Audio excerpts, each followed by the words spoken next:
Welcome to the Better Call Daddy Show. This is Big Daddy. Oh my God, that's hysterical. You're not going to believe this. Oh my God. 5 stars. 5.5 stars. Papa. My dad is my hero. Grandpa, are you ready? I love a good happy ending. Oh boy. Hey. It's a phony baloney. And a tit for tatter. Hey, a lot of these things, I don't know where you're getting them from. It sounds like they're coming from when I look in the mirrors. Damn the public. Damn the public. Today I'm talking about the philosophy of life and how it develops with a little twist of Mennonite style. I'm talking to Meg Heppner. She's a fellow podcaster, mother, and wife. Meg, welcome. So I want to get like a bit of a history lesson from you. Can you do that? I literally looked up Mennonites today because I don't know much about that, truthfully. I would be so happy to educate you on my people. Yes, what do you believe in? What has your experience been? Why do you connect with that? Or not connect with that?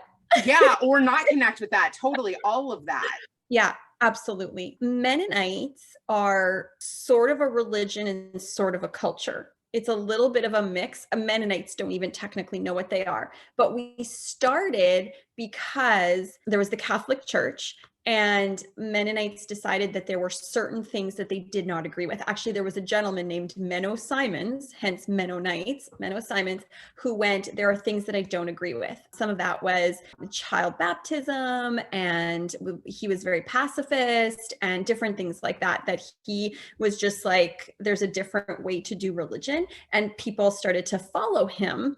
And then he obviously grew this group of people who wanted to live a certain way, and they began to be persecuted, obviously, right? You stand out for being a little bit different, so you get persecuted. And so they moved from Holland to Poland to Germany to Russia to Canada to Mexico to South America. So now there's Mennonites all over the world. But the thing that is sort of our defining kind of belief system is in pacifism, and is in the fact that you need to be baptized as a child, because we are obviously, it's a Christian group.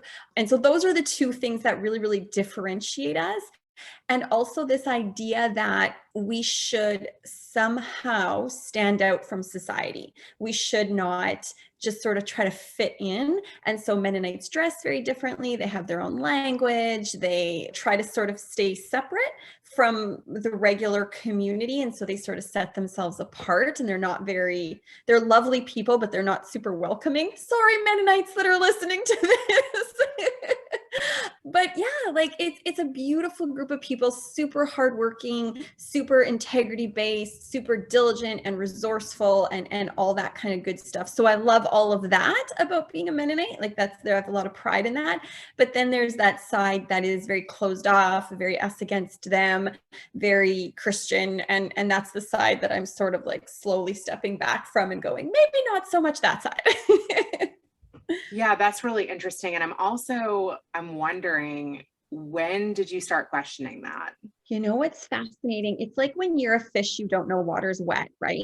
And so for me, obviously, I grew up in this environment where this was the right way of living. I went to a church where men sat on one side of the church, women sat on the other side of the church. Women had no voice. There was no music in our church. And that felt really normal to me. The only thing that I started very, very young to go, wait a minute, was this idea that God loves you very, very, very much. And if you don't do what he says, he'll throw you into hell, which was kind of wait a minute, that doesn't make sense. And so for me, I was kind of this little kid who in Sunday school class would go but that's not very loving, is it? And then be told shh, shh, shh, you just don't understand. God's ways are higher than yours. You just don't understand. And so a part of me secretly was always there's something wrong here with this interpretation of what God is. But I went from being super conservative, and I did what most people do. You swing to the other side. So I went total prosperity gospel. God wants good for you. Hallelujah. Hashtag blessed. Right? I was totally into that. And then all of a sudden I realized, whoa, this is just moving furniture around. You're in the same house, but you're just moving furniture around. So I actually only started questioning it all when I was 35. So I was, you bought yeah, in for a long time. totally 1 foot in and 1 foot out always, but it was only, well, maybe 32 now that I'm trying to look back a little bit, but around that age, in my early 30s, I'm in my early 40s now, I went, this is not sitting right anymore. I need to look at this differently. And it was a lot of like, when I have two teenage boys, I have a 16-year-old and a 14-year-old. And it was when you start to teach those same stories to your children that you go, wait, but I think this is bullshit. I would not say that I gave up on religion. I didn't throw the baby out with the bathwater, but I just realized how humans had bastardized it. You know what I mean? They had and gone, this religion will be my weapon, not this religion will be a beautiful thing that gives us an ethical and moral foundation for how to treat people and how to be like, this beautiful, example on how to love other people. And no, this is going to be a weapon. I wouldn't say I'm not a Christian. I would say I am a religionless Christian. Or I would call myself a Christian atheist. Like I don't have this like God is this in my mind, but I love the way that like the Old Testament and New Testament point out how to live like with integrity and with love. And the thing that I admire about the Jewish culture so much is that it incorporates its prophets into its scriptures. And it's one of the only religions that has its own critique built in. Right? So like you have all these books of the Old Testament that are like, here's how you live. And then you have these other books of the Old Testament going, and here's why that's bullshit. Lots of questioning. Lots of questioning. And so there's like this inner struggle, which I simply adore. And so I still am so fascinated. Like if you look, like 3 shelves of my bookcase are all religion because I love religion so much, but the unbastardized version of it, like that real beautiful side of it gets me going. Why has it become so divisive? You know what? Everyone wants to be right. Like as human beings, we want to know what we know. If you look at any other format of ideology, it's all divisive, Republican or Democrat. If you're a Republican, don't you dare get caught with a Democrat. If you're a Democrat, don't you dare get caught with a Republican. I'm not American, I'm Canadian, but I'm watching you guys. I'm watching. Anytime you go, I'm right, and I know I'm right, you start to get divisive. And then you throw religion in there, which religion answers the fear we have of what's next. Like after we die, what happens? You desperately want to soothe that fear. And so then we go, oh, this happens. Like there's the pearly gates and Peter meets you and Jesus gives you a high five and, all this kind of stuff. And we're like, oh, good. Now I don't have to fear death because I know what's going to happen. And then if someone comes up to you and goes, yeah, but you don't really know that. We go, you're wrong. You're bad. Oh, obviously you're going to hell because you don't believe what I believe, right? Because it soothes this fear for us. So I think that's why religion very specifically can be so divisive and people can fight so hard about it. But I think it's true of all ideologies, that we want everyone to agree with us or you're the enemy. That's a really interesting take on it. I heard your husband define pain.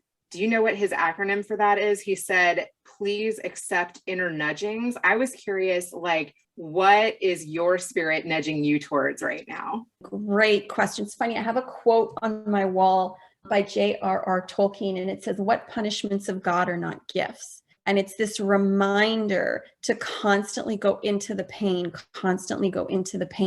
And right now, I grew up in a super dysfunctional family. Pain is not a stranger to me. Suffering is not a stranger. I've been there. But right now, I'm experiencing the pain that I didn't understand, even if people had told me. And that's the pain of letting my children go.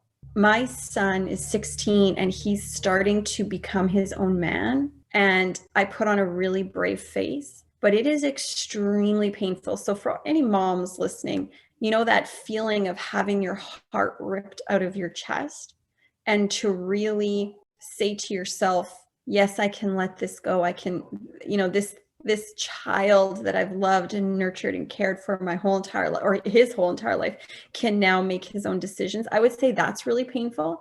And I've also had to come to terms with the fact that a part of me has a God complex, in this idea that I'm right and I know, and I've really had to let that go. That has been very painful to me. Yeah, I have to confess that me and my son were very similar. And we always go like, but we know, like, we're intelligent, we're smart, we're well-read, we know. And then we constantly have to look at each other and go like, but we don't know. Like, there's so much more out there to learn. And actually facing my God complex has been a very difficult experience for me. Very, very difficult, because it throws you into the land of uncertainty. So on a relational level, it's letting my son go. On a personal level, it's dealing with the fact that I will never know all the answers, and how frustrating that is to me, because I hate it. That is so relatable. Do you want your son to have his own path? My higher self does. But then my ego self is like, let me just take care of you forever. I don't care if you're the 30-year-old man that still lives with his mommy. It'll be fun. You know? It's cute. I'm just like, I just want you to be my boy forever. And realizing that that's not possible is painful. I cannot tell you how many times I've called my mom in the last 6 months and gone, Mom, you were right. I'm sorry I was a terrible teenager. I now understand. Shoot, I had no idea what she was going through when she let me go. I just kept thinking, why are you trying to control me? You know? Now I'm like, oh, you were in the process of like ripping your heart out of your chest and letting it walk in the streets. Like, yeah, of course you were having a hard time with it. Wow. Talk to me about that dysfunction that you mentioned. You said that you are first generation, right? Where are your parents from? Yeah, my parents are from Mexico. They grew up in poverty, et cetera, et cetera. They came to Canada. I'm the first child born in Canada. My three brothers were all born in Mexico. Historically, to go back to Mennonites, Mennonites are not super educated. They're becoming educated now, but they weren't. They had very basic kind of education. And so my parents came from poverty and from a lack of education. And so there was no concept of loving yourself, your higher self, the greater, truth behind things, acknowledging someone's fears and needs. There was none of that stuff. There was just trauma triggered by trauma, triggered by trauma, triggered by trauma, right? And that's kind of how they survived. Like, my grandparents were very dysfunctional. And so, of course, my parents were very dysfunctional. And so my dad was an alcoholic. And my mom was just one of those people that was really tough and didn't really give us that softer side necessarily. More so now, but not then. Because I was the youngest, I think I always just sort of felt like I was either ignored or being massively punished. Those were my two worlds. So it was either neglect or punishment, not consequences, punishment. And so that sort of felt like my whole life, unless I sort of escaped with my friends or I escaped into my own inner world. And so I tried to leave my home super early, both mentally, emotionally, and physically. I tried to kind of get out of town as quickly as I possibly could. And it's such a sad thing. And I don't know if everyone does it. I'm about the same age now as my mom was when I was trying to leave home. And I realized I didn't know anything about what she was going through. Like, I literally was just thinking of my own needs, my own desires, my own wants. I realized I never saw her as a person. I just saw her as mom. And now, being the age that she was, I look at all the different things happening in my life and I go, I do so much more than raise kids. I have a husband. I, have financial obligations, financial commitments. I have work. I have opportunities. I have all this stuff. My life is so complex. It's not just raising kids, but my kids just see me as mom. And I realized I did not give her enough space and enough room and enough respect for everything she was experiencing. I just had all these high expectations of what she was supposed to be. And I've called her so often in the last 6 months and just gone like, hey, Mom, like, I just didn't know. I didn't know what you were dealing with. I didn't know you were dealing with your own trauma. I didn't know you were dealing with your own triggers. I didn't know you were dealing with this. Like, I knew that Dad was an alcoholic, but I didn't know what it was like to be married to a man, who was experiencing these things and the emotional toll it took on you. Like, I had none of those things. All I went is, you're either punishing me or you're neglecting me, And yeah, looking back, I'm like, oh, if only I could go back now and just say like, Mom, you're doing the best that you can. You're a good person. So sorry for everything you're going through, but it's too late. And I regret that. I wish I could go back and let her know you know, that she was doing a good job. She was doing the best she could. Well, that's amazing that you've been able to call her lately and have those conversations. I'm sure she really appreciates it. Yeah. Yeah. She's sweet. She laughs it off. She's like, oh yeah, whatever. I'm like, oh, you're such a tough cookie. Let me look at you in the eye and tell you I understand. Oh yeah, everything's fine. She's a tough cookie. On another podcast, heard you say that when you had children, you really shifted. Yeah. Can you talk about that? For sure. You know, I was one of those people, and I'm sure this is like many women. I was kind of brought up to be a good girl who did everything right, who sacrificed. And then, like we talked about religion, right? You put religion on top of being a woman, being a good woman, and all that kind of stuff. And it was all just about sacrifice, sacrifice, sacrifice, no boundaries, say yes to everything. And on the outside, people would have gone, Meg, you're so lovely. But on the inside, I was like this ugly little monster that was just like, I hate everyone. You know what I mean? Because you have this exterior life and then you have your interior life. And sometimes those don't match if you're sort of pretending to be something that you're not. When I had my son, when I had Roan, I remember looking at him in the hospital and he was so perfect. He really was the cutest baby you've ever seen. He was so perfect, not biased at all. Just literally the cutest baby you'd ever seen. And I remember looking at him going, I hope he knows how absolutely precious, perfect, lovely, and wonderful he is. And then the thought hit me, do you know that about yourself? Because you were once that. And I went, holy crap. And then I started this sort of self-love journey where I started to go like, wait a minute, I was once that. And I have this beautiful love for this baby who's innocent. When did I stop viewing myself that way? You know, when did I start to say you're guilty, you're bad, you're wrong, you're too much? Like, I would never say this about this child. He's 16 now, he's almost 17. I would still never say it about him. I would still say you're beautiful and precious and wonderful and good. So when did I stop talking to myself like that? And when did I become my own accuser, my own abuser, my own accuser, the whole works? And that really started me on this journey of, I have to be what I want him to be, which is sort of accepting and loving of himself. And that did not come easy. I would say that was a real struggle. It actually took until my second son was born 2 years later. Harrison was born with autism. And Harrison, it doesn't do anything but accept himself. Like, he will not put on a fake face for anyone. He is authentically himself all the time because he doesn't know how to put on a mask. Like, you and I know how to put on a mask. You walk in a room, you can put on the appropriate mask. Everyone in the room can love you. You walk out, you take the mask off, you're yourself again. Harrison has no idea how to do that. He is only himself. And watching him be only himself took me to that next level of self-love, which is complete and utter acceptance of my good side, but also my bad side. And then from there, I went, oh, I have a tiny grasp on this. And so I could really start the journey even more so after that. It's an ever-evolving thing. With having a son that is able to have no mask, how has that changed you? Did you ever try to change him? I'm very, very lucky. From the dysfunction of my family came a very accepting attitude. Because my family was so messed up, we very easily accepted anyone else. Like my family, I mean, I have a history of uncles who were drug dealers, or there's lots of divorce, or one of my uncles accidentally ran someone over. Like, I have so much crap in my history of what my family has been through that my parents were always super, super accepting of anyone. Like, I remember being a kid and, you know, my mom having people in our house that were struggling or whatever. And she's like, nope, we have to make room for them. We have to make room for them. And so that was a really beautiful thing about how I grew up. And so the minute he was diagnosed, I remember crying. It was a 40-minute drive home from the appointment. He wasn't there. They called me in to say, we're going to give you his diagnosis. I'd already done all the testing. I cried for 40 minutes. I cried the whole way home. And then I remember once we drove up onto the driveway, I turned to my husband and I said, that's it. We've cried. We're done. From now on, we are this child's biggest advocate. Like, that's it. We're 100% behind him. And if anyone hurts him, I'll kill them. that was my mama bear coming out. And so we announced it to my family, et cetera, et cetera. And we just said, if anyone feels like this is some sort of disadvantage, you can keep your opinions to yourself. I don't need you to kind of give that vibe to Harrison. He's a blessing. He's wonderful. He's lovely just the way he is. And I really became that I feel like I took up the mantle of my mom and like became an advocate for what the world would consider an underdog.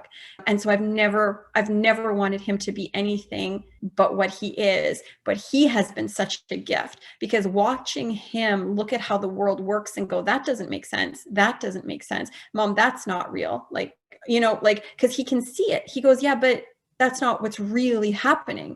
And to have him point those things out, everyone needs a Harrison in their life. Everyone needs that someone that goes, these stories people tell us that we have to follow, these things that people tell us we have to do, like, you know, get a house and get an education and get a marriage and like, and then you'll be this perfect person, you'll have arrived. He calls bullshit on all of that. He's like, none of those things make sense. And so to me, I'm able to look at them instead of just buying into them, to look at them from his worldview and go, kid, you know what? You're right. That doesn't make sense. Why do we do that? Why have we been convinced that we should all behave like this, or we shouldn't talk about this, or this is taboo? Because he'll bring up anything taboo. Like there's no subject that he's not like, I should mention this in public, much to my many, many experiences of embarrassment.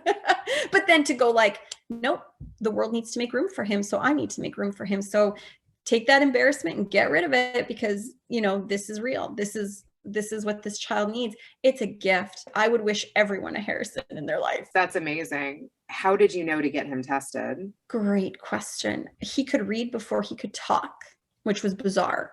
So he would pick up a book and read it out loud. And then I would say to him, hey, Harrison, you want some lunch? What would you like? Nothing. Like complete blank. And it was like, okay, what's going on? Right? Or I would ask him a question like, Harrison, tell me what your favorite color is. And he would say, I go to bed at 7:00. At 7:00, I go to bed. You sing me 3 songs when I go to bed. I like those 3 songs. I don't like the 4th song because you don't sing it well, so I don't like that song. Did you know that the sky is blue? The sky is blue. There's stars in the sky. My blanket is blue. My blanket has stars. And from that, I figured out his favorite color was blue. But that's how his mind worked. Like he would take you on the journey of associations. And so you were like, what the heck? So he could read, but he couldn't talk. And when he finally did talk, he would answer. And for some reason, I just got it. I'm like, oh, I know exactly what you're saying. Your favorite color is blue. And he'd be like, yep. And I'm like, oh, but the way your mind came to that answer, because he would talk it out, was really different. And also he didn't see any purpose for his dad. He had no purpose for his dad. I would say, like, I would hold up dolls. I'd be like, which doll is this? The mom doll. Which doll is this? The brother doll. Which is this? This is me. Who's this? No use for the dad doll. No use for the grandparent. Like he couldn't have cared less about people or what they were to him.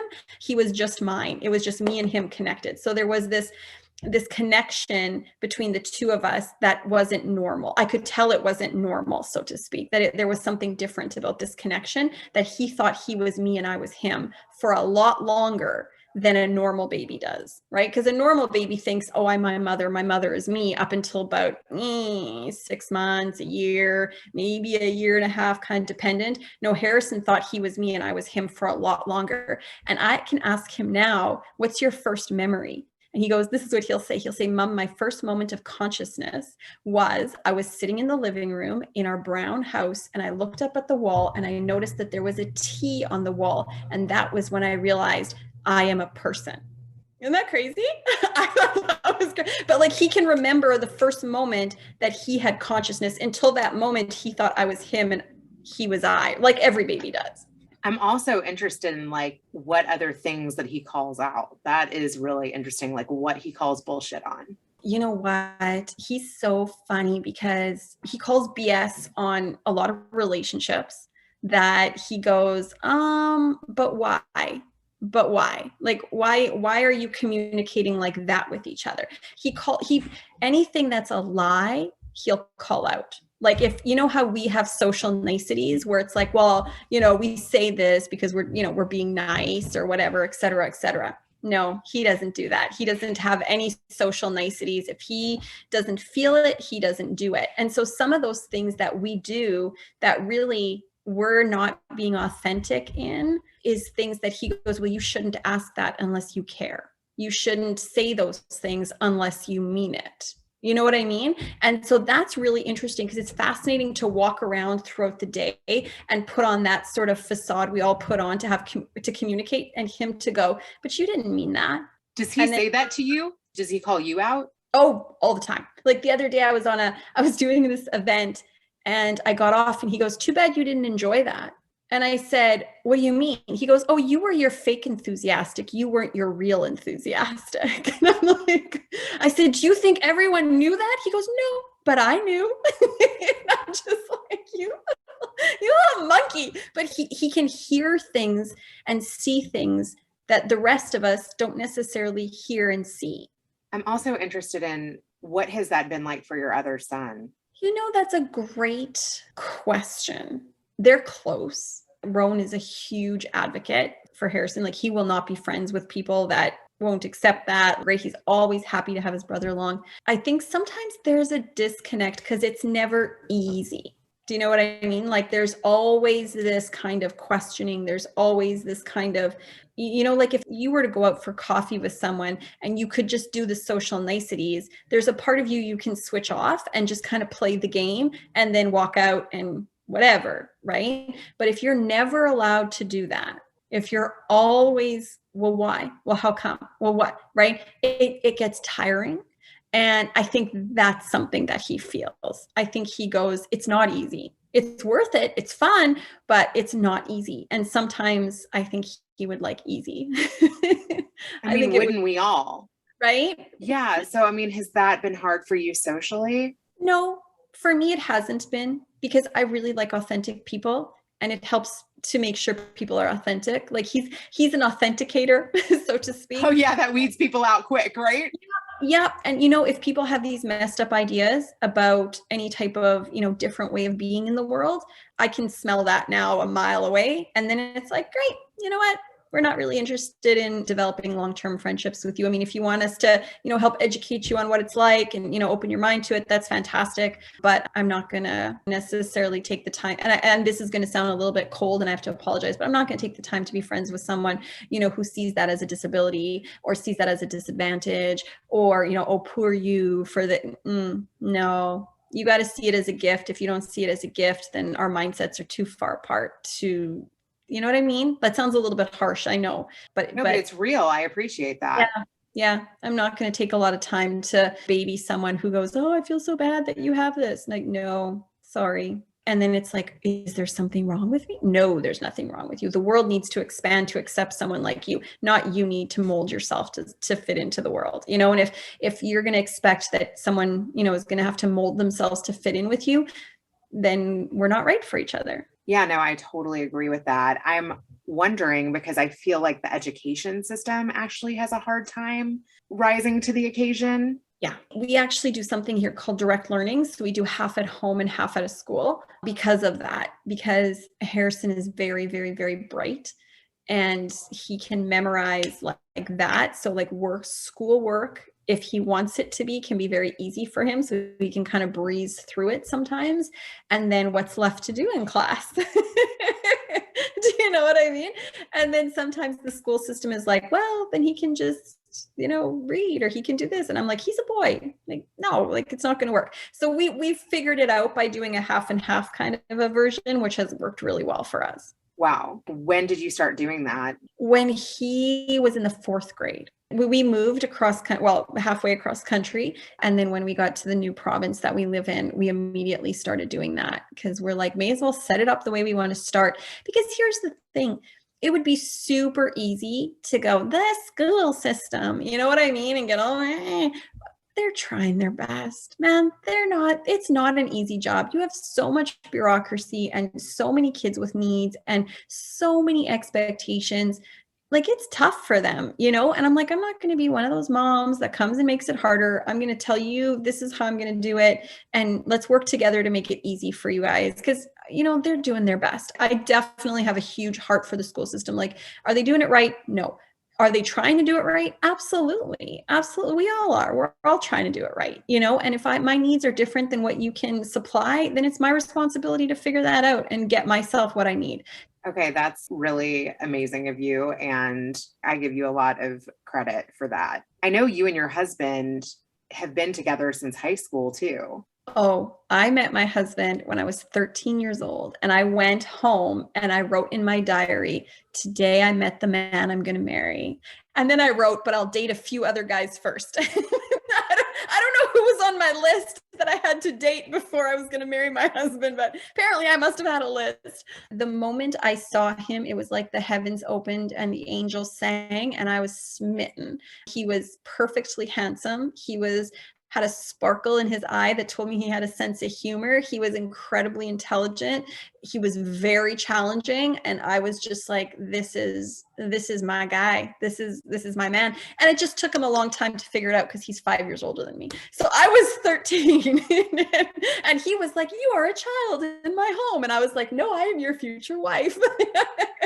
So it took us a little bit of time before we could actually end up together. My kids are always like, that's so gross. You were 13. I'm like, we didn't start dating until later. I was well into becoming a young adult by the time we started dating. I knew from the moment I saw him, he was going to be mine. We've been married. It's going to be 22 years. We've been together since I was 16. So however many years that is. Yeah. No, I've spent most of my life with him. So I think I'll keep him. I've decided. Wow, that's really beautiful. And I'm sure you guys have grown up so much together. I thought it was really interesting too, that you did a podcast episode together. And I have to say, I felt a little heat there. There was some realness in that episode. Oh yeah. Yeah, it's there. I mean, I felt like I was eavesdropping on like a real conversation in your house. Yeah. My husband is just like Harrison. He will never bullshit you, ever. How has that helped you grow? Because you're an introvert. How has that helped you come out of your shell? Because I grew up in a messed up family, I kind of felt this pressure to find perfect. Like I needed to find perfect. I wanted to, to be put together. I wanted to sound intelligent. I wanted to, because I was trying to make up for this thing I thought was wrong with me, right? Like when you're a kid. And he just was never going to be that guy that was going to be like perfect. Like in a lot of ways, he's very similar to Harrison, where like his ideas are always different than everybody else's. The way he and this is what I adore. This is my favorite thing about him. If you hand 100 people a bunch of information, most of them would put it together in a way that you can predict, right? James never will. He surprises me every time. I'm always like, how did you think of that? Like, frick, like I would never have thought. Like, so to me, I love that. And part of that though is exposing information that most of us would keep hidden, right? Because if you're going to come up with something new, you're going to have to share something that's a little bit different. And to me, I love that. I say this all the time. When I was little, I wanted to be a nun when I grew up, which is hilarious considering Mennonites being Catholic. And I'm like, I should go back to being a Catholic. And I wanted to be a nun and I wanted to do good and I wanted to be perfect. Like the nuns were perfect.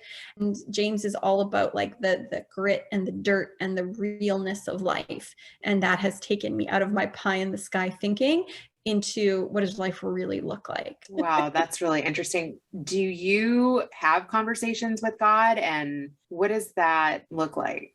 I believe in a Christ consciousness that you can have a communication with.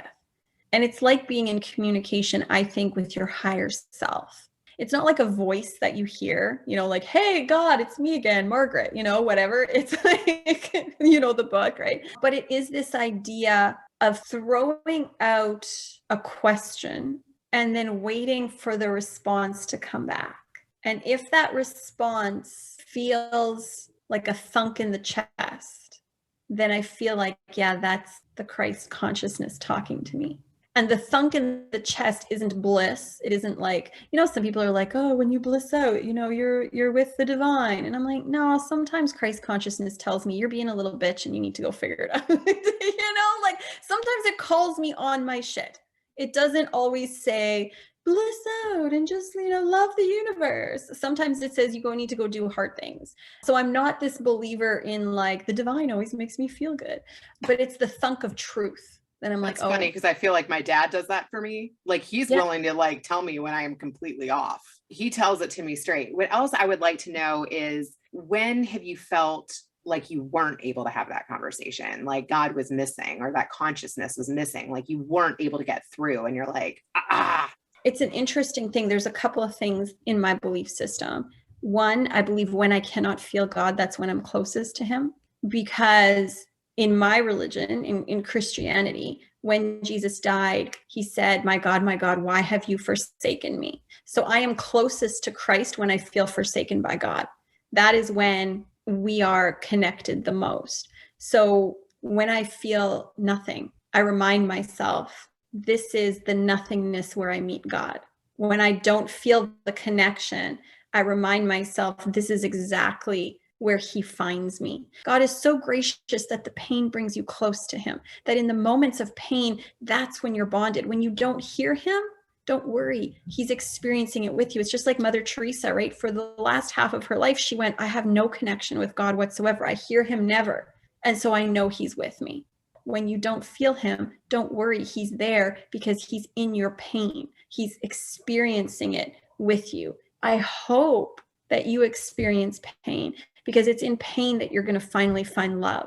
You know, it's in pain that you're finally going to redeem the hurts and the trauma and the triggers in this world into something really beautiful. And in that is God. In you transmuting this painful thing into something beautiful, you will find you're doing God's work. Whoever you are, it doesn't matter if you're religious or not religious, if you believe, if you don't believe. When you take pain, you process it through yourself and you send it out into as something beautiful from you, then you have literally done the work of God. And you might feel dark and alone and sad during that time, but that's when he's the closest to you, going, you know what, you're doing my work. I absolutely love that. Yeah. Wow. You know, I feel like your self-care journey really in some ways started early. And the fact that when you had children, you already started to feel like that, I feel like is such a blessing. And look how much it's matured till now. Yeah, when I look back at my old belief systems, I'm like, oh, that's cute. Like, look at little Meg there, you know, thinking she had it all together with all her little, you know, whatever. I'm like, that's adorable. And I'm sure when I hit 60, I'll look back at 40-year-old Meg and go, oh, look at little Meg thinking she had it all together with her belief systems. Because it's such a process. It's such a journey. But I'm so grateful for it. And it's been so beautiful. Did you see my daughter just creep in there? She brought me, do you see this? Tacos. Goodness. Oh, can I have some? Can you throw some through Did you have some? You want to say hi to Meg? Oh, One for you, one for me. Oh, hi, how are you? I'm good. Good. Did you make those tacos? No, my dad did. Oh my word. You're going to help eat them though, I'm sure. I already ate mine. You already ate yours? That's amazing. Hey, listen, are you 13? No, How old are you? I'm almost 11. You're Guess almost what? 11? Meg has 3 brothers. I do have 3 brothers. Do you know what that's like? Yeah, I have 3 brothers. Yeah, it's a tough life, hey? You know what, actually? Your mom and I were just talking about what it takes to grow. And you know who made me grow the most? My brothers. My brothers were huge because they would learn all this stuff and then they would turn around and they would teach it to me. So even though I was way younger than them, I like sucked their smarts out of their brains so that I was even smarter. So really, I'm going to tell you this, I'm the baby in the family, but I'm also the smartest. So like, use your brothers as resources. Have you gotten anything good from your brothers? Not really. I mean, I have an older brother and then I have 2 younger brothers. So. Oh, so be careful your brothers don't suck your brains out and get all smart. You gotta keep that woman's intuition all to yourself. Oh, Razor probably does that. Your brother is smart. You could even learn from him, even though he's younger, maybe. Be like, wait, how did you get me to do that? Well, I liked the math homework, so I guess I did it for him like that. You're a smart cookie. I like only that. 1 year apart in school, so he has the advantage. She's like, oh, I liked that. I'll do it for you too. I like your honesty. First of all, I like your honesty. I will tell you something, my dear. The minute numbers come in front of my eyes, my brain goes blank. It's like I don't understand like anything. My son is 14, and if we're at a store and it says 10% off, I'm like, how much is that then, kids? I'm like, I don't know numbers. So I'm very proud of you for enjoying numbers and liking that. Good for you. do they ever say to you, this is something my brother said to me, they would say, don't cry, don't be so emotional. Do they ever say that to you? Well, if I do cry, they probably just laugh at me. Yeah. So here's the funny thing. This is what happened to me. Let me tell you.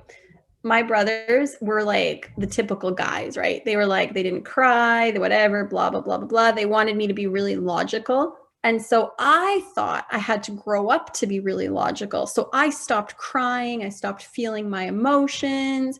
I stopped kind of like, sometimes you just know something, you kind of have it in your gut. Like you're just like, I just know this. And I started to shut that little voice down. I started to go, no, I should be logical. And my logic says blah, blah, blah, blah, blah. And it took me years before I could get that back. And so I always said, if there's one thing I would do, if I could go back, I would tell my brothers, crying is actually a really good thing. And it should be totally okay for me to cry.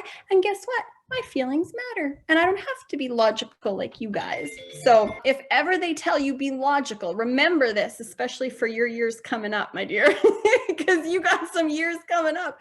If they ever say, just be logical, don't have so many emotions, be like, actually, emotions are healthy and they keep me connected to my intuitive self. So no, I will have as many emotions and I will cry as much as I like. I love that.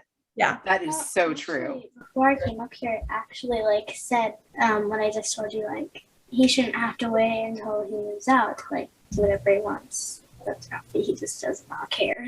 Did that feel good though? I say it a lot. He doesn't listen, so I don't know what to do honestly. Keep saying it. That's what you should do. Keep saying it.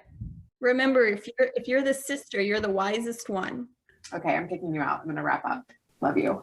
It was nice to meet you. Take care. Bye. Oh my God. She is seriously, she's precious. Aw. She is an absolute doll and so well spoken. That's ridiculous. She's 11. I honestly thought she was 13. She's so well spoken and so articulate and can say what she thinks. I'm like, oh, smart little cookie. You're so sweet. I love that. Yeah, that I thought that was really cool too, since you all were both, had 3 brothers. I was like, you can totally relate to her on that. Yep, 100%. No, she's smart. I like her. She's a cutie. Aw, well, this has been such a great conversation. Thank you for being willing to talk about religion and beliefs and all of that, because I know that not everyone will do that. Oh, I love it. I love it. I like all those taboo things that nobody's supposed to talk about. That's the fun stuff. Is there anything that I didn't ask you that you want to talk about? Oh my word, that's such an interesting question. No, I found our conversation was just fun. I don't know if there's anything that I would necessarily say that you missed. I've just loved every moment of it. Yeah, I should have maybe thought of that, but no, I think we're good.